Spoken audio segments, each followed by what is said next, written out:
നമസ്കാരം. പഞ്ചമഹാപുരുഷ യോഗങ്ങൾ നമ്മുടെ ജാതകം എഴുതുമ്പോൾ ജാതകത്തിൽ ചിലർ ചോദിക്കാറുണ്ട്, എനിക്ക് കേസരി യോഗമുണ്ടോ, രാജയോഗമുണ്ടോ എന്നൊക്കെ ചോദിക്കാറുണ്ട്. അങ്ങനെയുള്ള യോഗങ്ങൾ, പലതരം യോഗങ്ങളുണ്ട്. 440 പരം യോഗങ്ങളുണ്ട് ജാതകത്തിൽ എഴുതുകയാണെങ്കിൽ. ഒരു വ്യക്തിക്ക് 10, 15, 20 യോഗങ്ങളൊക്കെ ചിലപ്പോൾ വന്നു എന്ന് വരാം. പ്രധാനപ്പെട്ട യോഗങ്ങൾ മാത്രമേ എല്ലാവരും ജാതകത്തിൽ എഴുതാറുള്ളൂ. കേസരി യോഗം അങ്ങനെയൊക്കെ പറയുന്ന പ്രധാനപ്പെട്ട യോഗങ്ങൾ മാത്രമേ എഴുതാറുള്ളൂ. പക്ഷേ ഏറ്റവും പ്രധാനപ്പെട്ട കുറച്ച് യോഗങ്ങളാണ് പഞ്ചമഹാപുരുഷ യോഗങ്ങൾ എന്ന് പറയും. പഞ്ച് എന്ന് പറഞ്ഞാൽ 5 ആണ്. 5 മഹാപുരുഷ യോഗങ്ങളാണ്.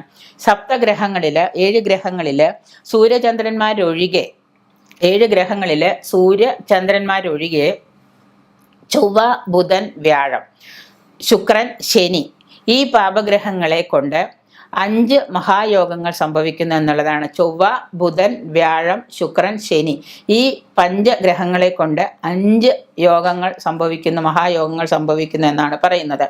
ഇവയെയാണ് പഞ്ചമഹാപുരുഷ യോഗങ്ങൾ എന്ന് പറയുന്നത്. ഇനി അത് എങ്ങനെയാണ്, നമ്മുടെ ജാതകത്തിലെ പഞ്ചമഹാപുരുഷ യോഗങ്ങൾ ഉണ്ടോ എന്ന് നമുക്ക് നോക്കാം, നമുക്ക് പഠിക്കാം. എങ്ങനെയാണെന്ന് നോക്കാൽ, കുജനെ കൊണ്ടുണ്ടാകുന്ന യോഗത്തിന്, കുജൻ ചൊവ്വയാണല്ലോ, അപ്പോൾ ഈ ചൊവ്വയെ കൊണ്ടുണ്ടാകുന്ന യോഗത്തിനെയാണ് നമ്മൾ രുചക യോഗം. അപ്പം നിങ്ങളുടെ ജാതകം എടുത്തിട്ട് നിങ്ങൾ മറിച്ച് നോക്കുക, ഇതിൽ രുചക യോഗം ഉണ്ടോ.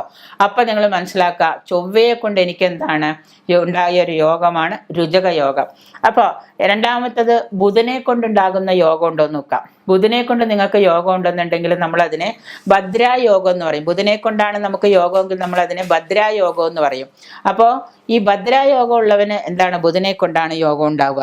പിന്നെ അടുത്തത് വ്യാഴമാണ്. വ്യാഴത്തിനെ കൊണ്ട് നമുക്ക് യോഗം ഉണ്ടോ എന്ന് അറിയണമെങ്കിൽ, വ്യാഴത്തിനെ കൊണ്ട് നമുക്ക് അനുഭവിക്കാനുള്ള കർമ്മയോഗം ഉണ്ടോ എന്ന് അറിയണമെന്നുണ്ടെങ്കിൽ ഹംസയോഗം ഉണ്ടാവും. അപ്പം ഹംസം, വ്യാഴം, അരയന്നം, ഹംസയോഗം ഉള്ളവന് എന്താണ്, വ്യാഴത്തെ കൊണ്ട് യോഗം ഉള്ളവന് ഹംസയോഗം ഉണ്ടാകും. പിന്നെ അതുപോലെ തന്നെ നമുക്ക് ശുക്രനാണ് അടുത്തത്. ശുക്രനെ കൊണ്ടുണ്ടാവുന്ന യോഗം എന്ന് പറഞ്ഞാൽ 4ാമത്തെ യോഗമായിട്ട് വരുന്ന ശുക്രനാണ്. ശുക്രനെ കൊണ്ട് നമുക്ക് യോഗം ഉണ്ടാവുന്നതിനാണ് മാളവി യോഗം. നമ്മുടെ ജാതകം എടുത്തിട്ട് മറിച്ചിങ്ങനെ നോക്കുക, ഈ യോഗങ്ങളൊക്കെ എനിക്കുണ്ടോ. പഞ്ചമഹാപുരുഷ യോഗങ്ങളൊക്കെ ഉണ്ടല്ലോ. പഞ്ചമഹാപുരുഷ യോഗങ്ങളെല്ലാം ഒരുത്തൻ്റെ ജാതകത്തിൽ വന്നിടന്ന് ആലോചിച്ച് നോക്കൂ, എന്തായിരിക്കും, അവൻ ആരായിരിക്കും. പഞ്ചമഹാപുരുഷ യോഗങ്ങൾ, ശുക്രനെ കൊണ്ടാവുന്ന യോഗങ്ങളാണ് മാളവി യോഗം. അടുത്തതാണ് ശനിയെ കൊണ്ടുള്ള യോഗം. 5ാമത്തത് ശനിയെ കൊണ്ടുള്ള യോഗമാണ്. ശനിയെ കൊണ്ടുണ്ടാകുന്ന യോഗത്തിനാണ് ശശയോഗം എന്ന് പറയുക. ശശയോഗം, അത് ശനിയെ കൊണ്ടുള്ള. ഇപ്പോൾ 5 യോഗങ്ങളായി. ഇതിനെയാണ് പഞ്ചമഹാപുരുഷ യോഗങ്ങൾ എന്ന് പറയുക. ഇനി ഇത് എന്താണ് എന്ന് നമുക്കറിയണം അല്ലേ. ഇത്ര യോഗമൊക്കെ എനിക്കുണ്ട്. ഇനിയിപ്പോൾ നമുക്ക് ആ യോഗങ്ങൾ ഉണ്ടെങ്കിൽ അതെന്താണെന്ന് നോക്കാം. ഈ രുചക യോഗം എന്ന് പറഞ്ഞാൽ ചൊവ്വയെ കൊണ്ടുണ്ടാകുന്ന യോഗം എന്ന് പറഞ്ഞാൽ അതിൻ്റെ ഫലം എന്താണെന്ന് വെച്ച് കഴിഞ്ഞാൽ, ഈ കുജൻ, ചൊവ്വ ലഗ്നത്തിൻ്റെ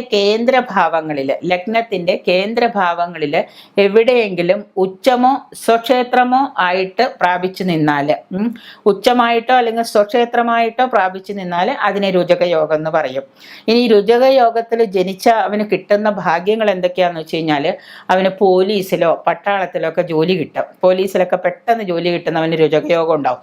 പട്ടാളത്തിലൊക്കെ പോകാൻ പറ്റുന്നവന് രുചകയോഗം ഉണ്ടാവും. പിന്നെ ഇതുപോലെയുള്ള വകുപ്പിൽ വലിയ ഉദ്യോഗസ്ഥനാവാനും പറ്റും ഇവർക്കൊക്കെ. മാത്രമല്ല ധനവും ഐശ്വര്യമൊക്കെ ഉണ്ടാവുകയും ചെയ്യും. ഇവർക്ക് ആവശ്യത്തിന് ധനവും ഐശ്വര്യമൊക്കെ ഈ രുചക യോഗം കൊണ്ട് കൊടുക്കുകയും ചെയ്യും. ഇനി അടുത്തതാണ് ഭദ്രായോഗം. ബുധൻ്റെ യോഗമാണ് ഭദ്രായോഗം.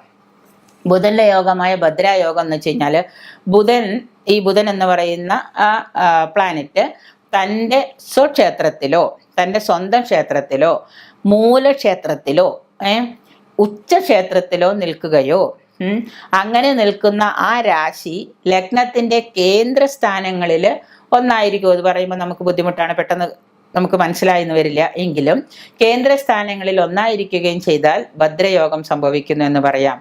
വിദ്യയും ബുദ്ധിയും, ബുധനാണ് വാക്ക്, വാണി, കർമ്മമൊക്കെ കൊണ്ടുതരുന്നതാണ്. അപ്പം ബുധന് അങ്ങനെ ഭദ്രയോഗം ഉള്ളവന് എന്താണ്, അവന് വിദ്യ കിട്ടും, ആഗ്രഹിച്ച വിദ്യയൊക്കെ കിട്ടും, ബുദ്ധി ഉണ്ടാവും, നല്ലപോലെ ധനം ഉണ്ടാവും, വിദ്യ കൊണ്ട് അവന് ധനം ഉണ്ടാവും, അവന് എന്ത് പഠിച്ചാലും അതിലൊക്കെ വിജയം കണ്ടെത്താൻ പറ്റും, പഠിക്കുന്ന ഉന്നത വിദ്യാഭ്യാസത്തിൽ നിന്ന് അവന് ജോലി കിട്ടും, അതിൽ നിന്ന് അവന് ധനം ഉണ്ടാവും, ഇതൊക്കെ ഉള്ളവനായിട്ട് അവൻ ഭവിക്കും.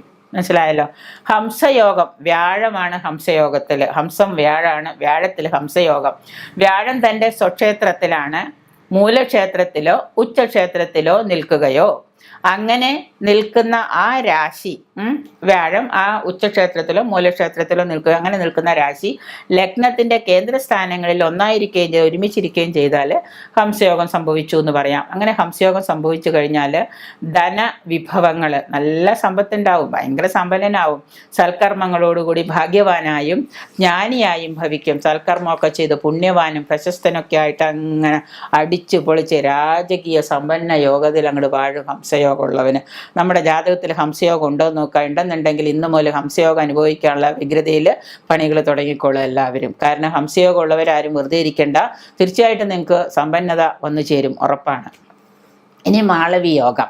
മാളവി യോഗം ശുക്രൻ തൻ്റെ സ്വക്ഷേത്രത്തിലോ ശുക്രൻ തൻ്റെ സ്വന്തം ക്ഷേത്രത്തിലോ മൂലക്ഷേത്രത്തിലോ ഉച്ചക്ഷേത്രത്തിലോ നിൽക്കുന്നുവെങ്കിൽ മാളവയോഗം സംഭവിക്കുന്നു എന്ന് വേണമെങ്കിൽ നമുക്ക് പറയാം. മാളവയോഗം എന്താണെന്ന് വെച്ച് കഴിഞ്ഞാൽ ഐശ്വര്യം ഉണ്ടാവുക, വാഹനാദികൾ ഭാഗ്യമുള്ളവനാവുക, 1 2 3 വണ്ടികളൊക്കെ ഉണ്ടാവുക, കലാവിദ്യകളിൽ നൈപുണ്യം ഉണ്ടാവുക, പ്രവീണം ഉണ്ടാവുക, ശൃംഗാരാദി വിഷയങ്ങളിൽ തൽപരത ഉണ്ടാവുക. ഇതൊക്കെയാണ് മാളവിയോഗത്തിൻ്റെ പ്രത്യേകതകൾ. 5ാമത്തെ യോഗമാണ് ശശയോഗം. ശശയോഗം എന്താ വെച്ച് കഴിഞ്ഞാൽ ശനിയാണ് അല്ലേ. ശനിയുടെ സ്വക്ഷേത്രത്തിൽ, ഇപ്പോൾ മകരം നക്ഷത്രം, മകരം രാശിയിൽ ശനി തൻ്റെ സ്വക്ഷേത്രത്തിലാണ് നിന്നിരുന്നത്. മൂലക്ഷേത്രത്തിലോ ഉച്ചക്ഷേത്രത്തിലോ ഒക്കെ നിന്നാൽ ശശമഹായോഗം സംഭവിക്കുന്നു എന്ന് വേണമെങ്കിൽ നമുക്ക് പറയാം. കൃഷിയിൽ, പോലീസിൽ, പട്ടാളത്തിൽ, നീതിന്യായം, ജഡ്ജിമാർ, വക്കീലന്മാർ, ഇവയിലൊക്കെ ജോലി സാധ്യതകളാവുക. ഈ ശശയോഗം ഉള്ളവരൊക്കെയാണ് വക്കീലന്മാരൊക്കെ ആവുന്നുണ്ട്. അങ്ങനെയൊക്കെ ഉള്ളവർക്ക് ശശയോഗം കൂടുതലാണ്, അവർക്ക് ശശയോഗം വരുന്നുണ്ട്. അപ്പോൾ ഇതാണ് ജാതകത്തിലെ നമ്മുടെ പഞ്ചമഹാപുരുഷ യോഗങ്ങൾ എന്ന് പറയുന്നത്.